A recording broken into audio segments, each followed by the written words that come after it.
Hey guys, this is John, and I'm playing ananin, a 2239 on ICC. Let's go with the Khan Sicilian if he lets me. Does not. He plays d3. Okay, we'll just play knight c6, and we're going to get some sort of closed Sicilian type setup.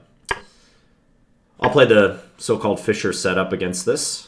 Go d5 now. If I had played d6 instead, he might go d4. So I want to discourage that. Yeah, it looks like we could very well get like a... I mean, he has a King's Indian attack setup, is what he is adopting right now. So I'll just push my queenside pawns. You know, typically they'll be going for h4, h5, knight f1 to h2, that sort of thing. I'll just keep pushing. I don't want to play h5 or h6 because I feel like I'd be bringing my pawns towards him. Okay, this just drops his e5 pawn, right? Let me just think if I want to take on c3 first or not. Don't think it's necessary. Yeah, he just straight up dropped that pawn. And now I can win another pawn, too. Check. Potentially more. Okay, this got bad for him in a hurry. So now I can take on c3. He'll probably play bishop h6. I could take his rook, but might be simpler just to play like rook e8 or something. Well, I don't want my dark squares around my king to become too weak. So I may decline to even win the exchange, although that's kind of unnecessary. I think I can get away with it pretty handily. So let's do this. Queen f6 is not a problem because my bishop still covers that square. So he'll take it, and now I'll go knight f5. I'm happy to give the exchange back if he wants it, but I really don't want that bishop sticking around on h6. So now I'm up a couple pawns. My position's very solid. He doesn't have too many attacking moves he can throw at me. Like, that's one of the few moves he can do. Maybe just queen g7. Guarding f6, also hitting his rook. He'll probably play rook e1. Plays rook b1 instead. Now I'll go h5. I feel more comfortable playing this move now. If his knight goes to e3, that's fine. I could swap it. He chooses to maintain the material. Let's just go knight d4. Yeah, this is like just a winning position for me. I just have to display some technique.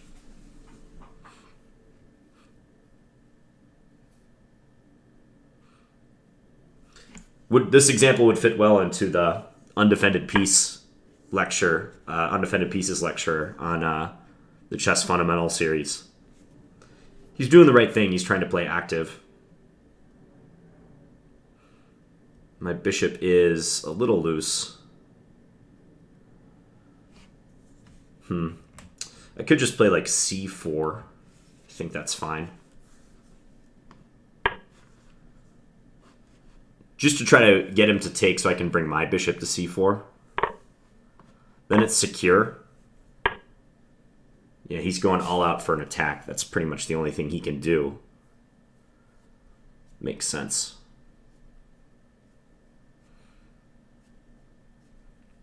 I'd like to trade a little if I could.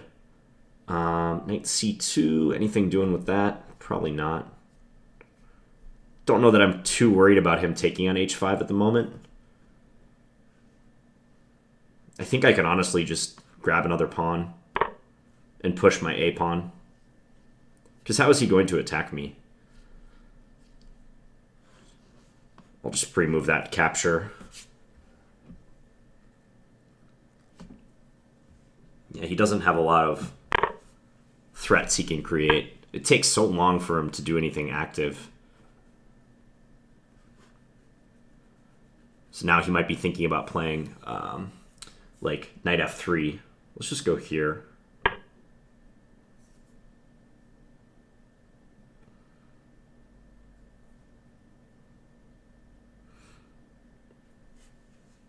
Attack his queen, get our knight back on a stable post, also hitting the h4 pawn. Now I was thinking bishop c4. Keep everything defended. He does have the option of rook b8. But I think this is fine. And if knight f3, I can play queen g4, is what I'm thinking. Just try to go for trades. Check. Okay. Check. Going for a trade of the queens. I think I could just go king g7. Don't necessarily want to play king h7 when he has knight g5 check. Check. But this is fine. Okay, I think I can just play f6. My king's a little exposed, but it shouldn't be anything major. Should be fine. He can win my a-pawn, but I bet he tries to go for checks. Yeah, he's trying to go for checks. Maybe just knight g7 now. It's a very tidy move. And I know he can go win my a-pawn like that. But I'm not scared. His position is very loose, and it looks like he's losing another pawn now at least.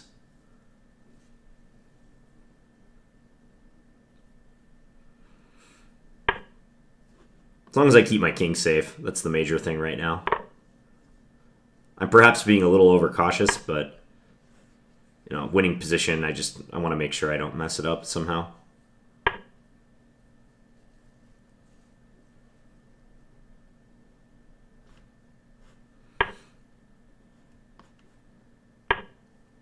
Just back this off.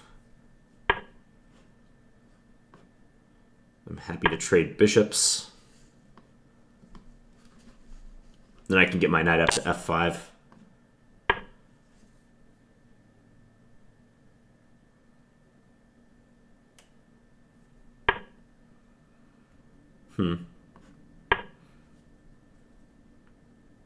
Knight g3 is now a threat. Queen g1, knight g3 mate would be a tidy conclusion to this game. Doesn't happen. He's probably looking for some sort of like stalemate trick right now, even though I don't think there's any to be had. That's a marginally annoying situation right now. I'll just repeat. I'm just keeping my, or bring my knight back to g7 just to make sure he can't check me in any way. Bring my queen to protect. Start marching some pawns.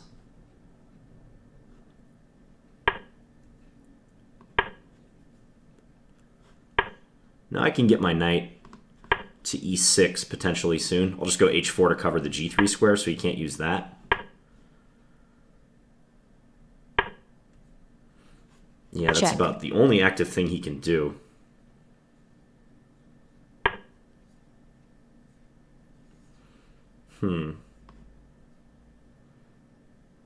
This looks totally fine.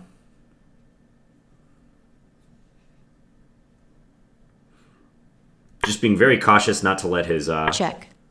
queen and knight coordinate. This is checkmate. Check. Oh wait, no, it's not. Whoops. Time warning. Great. Check. Okay, great.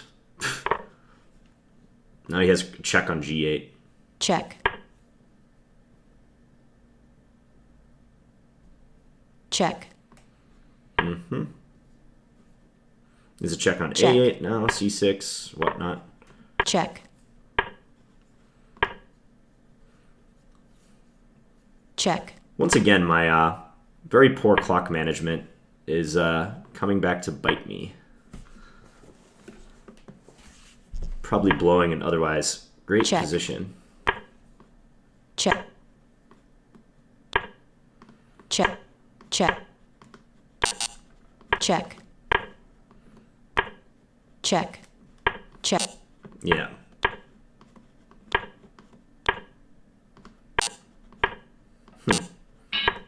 Check. Yeah, and I got flagged. I was probably being too cautious there at the end.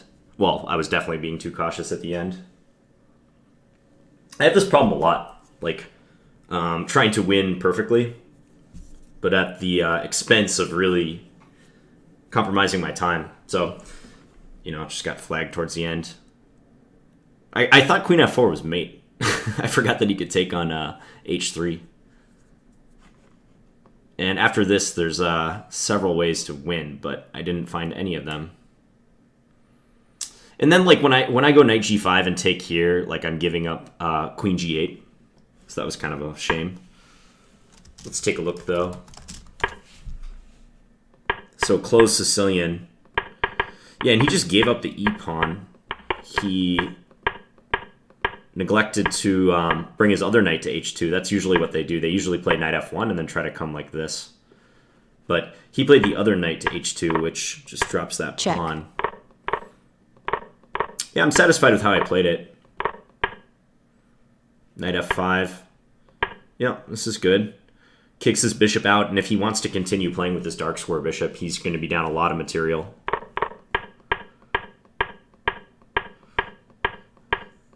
And he played pretty fast for having a lost position. I mean, that's what you're supposed to do. There are a couple moments I took probably just too much time. Like this move, c4, 30-ish seconds almost. Also, taking on a2. It's the type of position, like, over the board, this would be no problem, but... Check. Limited time on the clock in a Blitz game. Check. It's just a little tough. Yeah, and I think I was being overly conservative with my time.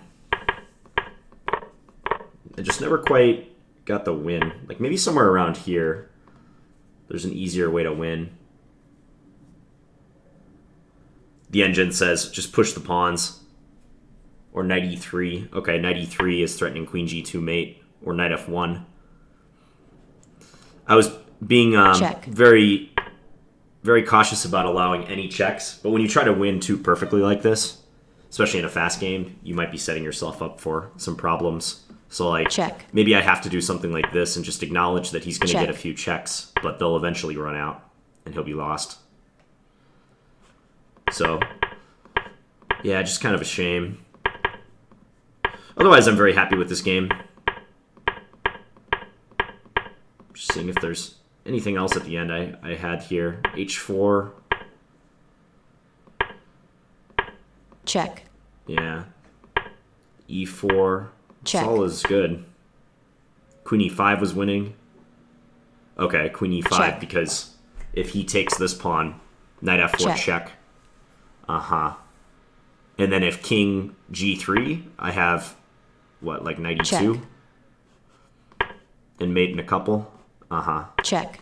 And then this. Checkmate. What did I do instead? I did knight g5 and then took on f3? Oh no, I did the queen f4 move. Check. And then knight g5 check. And this. Check. Yeah. And I was kind of panicking because of how low I was on time at this point. I thought that this combination might lose my knight, but I might like be winning with all the pawns that I have. Check. Looks like I'm still winning. Check. Now he has a perpetual, perhaps? If he plays it right. Queen a2. Yeah, that looks like a perpetual, because if I come here, he checks here. Here, check. Note, I can't go to c3, because then he skewers me with queen a5. That would be bad. And if I go to d1 or d2, he checks. And I think we're headed for a draw. Although, if this, he has to be careful. Yeah, because if this, then it can happen like it did in the game, where if he checks on the second rank, I can now interpose, and any subsequent check will allow me to move my king with check. So he should check here. And that does look like a perpetual. Do you guys remember a couple videos ago? Actually, I think the last video I posted, where I was mentioning that queen endings are difficult. Actually, no, it wasn't the last video, but a couple videos ago, I was mentioning that queen endings are so difficult because there's a high probability of a draw by perpetual check. And you can see even here, even though I'm up 2 pawns, my king is too exposed, and the circumstances are right for him to be able to draw. Yeah, and I guess maybe at some point he might bail out and take the pawn, and with this pawn remaining, I can't win. All right, so victim of my own time management there. Hope you guys enjoyed this one, though, and I'll be back with a couple more videos today. Thanks for watching, guys.